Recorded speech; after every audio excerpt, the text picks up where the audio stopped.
அத்திப்பழம் பொறுக்க வந்திருக்கோம் ஃப்ரெண்ட்ஸ். அத்திப்பழம் எவ்வளோ கொட்டி கிடக்கு போது நிறைய.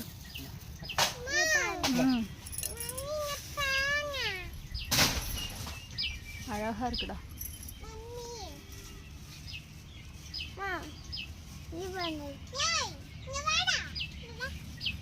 அத்திப்பழம்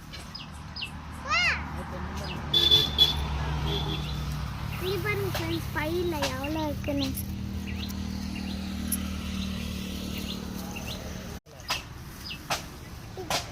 ஹாய் ஃப்ரெண்ட்ஸ், இப்போ நாங்கள் எங்கே இருக்கோம்னா அத்திப்பழம் பொறுக்க வந்திருக்கோம் ஃப்ரெண்ட்ஸ். அத்திப்பழம் எவ்வளோ கொட்டி கிடக்கு போது நிறைய.